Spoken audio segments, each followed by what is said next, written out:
Hi, welcome to Remote IT Dane's Freelancing Journey 101, video number 2, the Internet. Today, our topic is related to the Internet. Bakit Internet? Ito kasi yung parang gasolina mo sa work from home. Now, without this, hindi ka tatakbo. So, dyan tayo magsisimula. And ano ba dapat ang internet service na kukunin mo? Choosing the right internet service provider na para sa'yo. Depende yan sa paano ka magtrabaho, your personality, um, and also sa budget mo. Um, kung startup ka, tight ka sa budget, I suggest you can start with prepaid. Marami naman na prepaid SIM cards ngayon na nag-offer ng data allowance using telco network like Globe, Smart, Gomo, Dito, SIM cards. Yun, may mga data internet na yon na budget friendly. You just have to find the best network na may malakas na signal sa location mo. And as a starting freelancer, I suggest this kasi monitor mo yung budget mo. It's on the go kahit saan pwede. Tapos pay per use siya. Ibig sabihin, you'll pay for that kung kailan mo lang siya gagamitin. So you don't have to worry about monthly bills na, nakatali ka. And yes, as for me, meron ako niyan. Actually, I've been using that hanggang ngayon. And I use prepaid internet for the past 7 years of freelancing kasi on the go ako eh. Gusto ko kahit saan ako pwede mag-work by land, sea, or even sa beach. So, malaking tulong 'tong mga prepaid ah, SIM cards na nagbibigay ng internet access. Pero make sure na merong signal na malakas sa location mo and there's a one app na you can use to check that. You can Google search Open Signal. Um, yan yung app na makikita mo yung coverage ng network sa location mo kung malakas ba or hindi. So you have an option to switch SIM cards kung ano yung meron na malakas sa location mo. I suggest this sa mga nag-startup kasi siyempre let's assume na wala pang pumapasok na pera sa'yo, eto na monitor mo yung gamit mo and also yung budget mo at the same time. Um, sa pagke-create na profile online, pagsa-submit ng mga proposals, pag-a-apply, puwede na 'to as a startup internet, na puwede mong gamitin. Kasi merong mga clients din na 'pag natsambahan mo na sila na mismo yung nagbibigay ng internet access. Ibig sabihin, sagot na nila, sila magbabayad. So, magpapakabit ka and then they'll pay it na lang. So, less hassle pa. And of course, kung meron kang budget, I suggest um, yung postpaid. Yes, puwede rin naman if you can really afford it, why not? Ah, Actually, yan nga yung dapat talaga, yung postpaid. Pero again, it depends pa rin sa sa'yo, sa personality mo, kung gaano mo siya maximize. As for me, ayoko kasi ng postpaid, ayoko ng commitment. So, gusto ko yung prepaid lang. Katulad ngayon, yung Globe, meron silang Globe Fiber prepaid. So, you don't have to worry about being locked up for a year or two. So, it's just a reloadable fiber internet na naloloadan mo na lang every time na gusto mo siyang gamitin. Kung ayaw mong gamitin, huwag mong loadan. Ganun lang kasimple. Less hassle. Hindi naman issue yan kung prepaid or postpaid sa mga clients. Hindi yan big deal. Once lang ako naka-encounter niyan, local pa, a local VA agency na um, ang gusto nila is yung postpaid. fiber internet kaysa sa prepaid. Pero I don't see the logic behind it kung bakit. Kasi ang habol naman natin is the speed of the internet and the reliability. You know, yung plan is if prepaid or postpaid has nothing to do with the service that we're paying for or what we need. 'Di ba? Hindi ko magets yun dahil sa issue na yan, X na sa akin yung VA agency na yun. Markado na sila sa akin. Um, Aside from that, factor din yung quality. Um, I suggest do your research properly kung magpapalagay ka ng postpaid internet na may bill na monthly basis.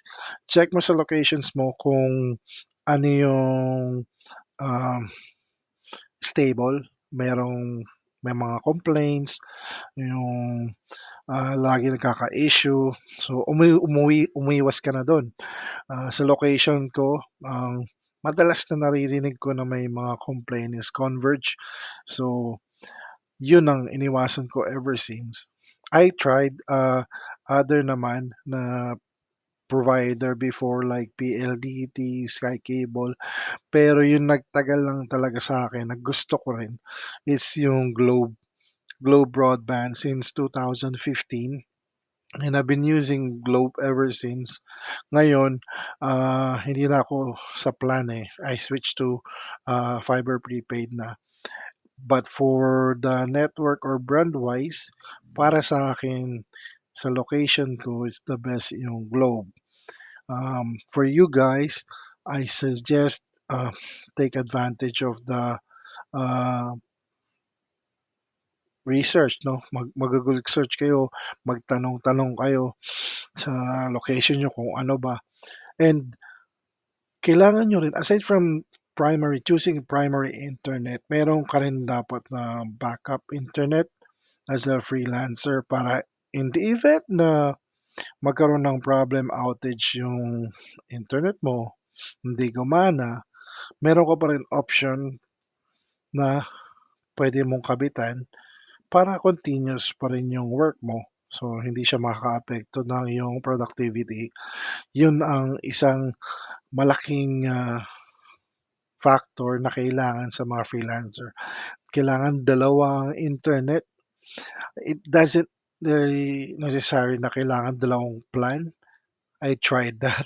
Tatlo pa nga eh, nung nagte-testing ako eh.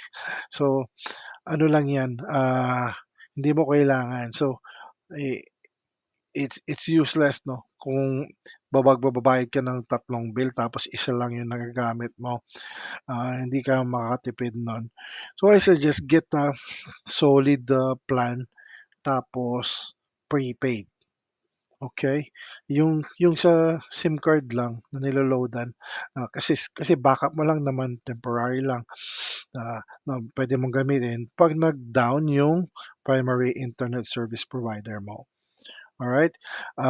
For me, I I chose the Globe prepaid fiber kasi yun nga, on the go, tapos no lock-in periods, pay per use siya, and that's for primary internet service na gamit ko. Then for the secondary, I'm using an old SIM of Sun na under smart network na.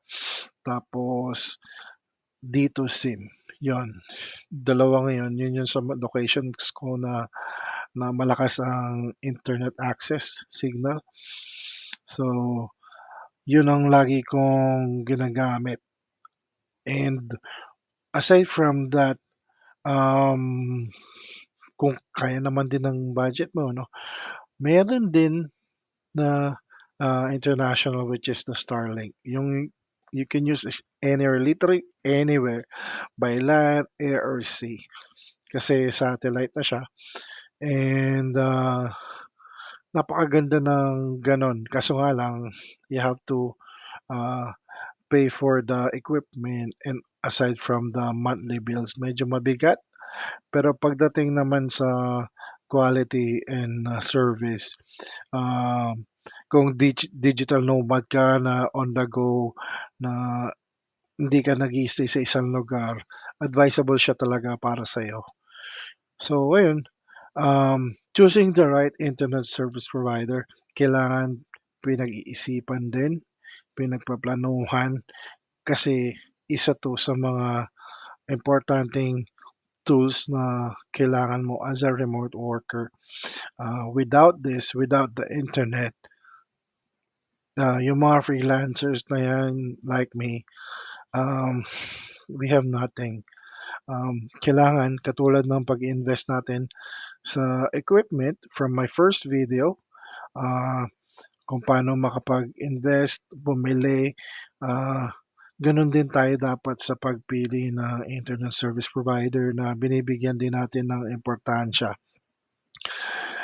And then, again, swertehan lang, tsambahan lang, meron din may mga clients na nagbibigay niyan, nagbabayad niyan.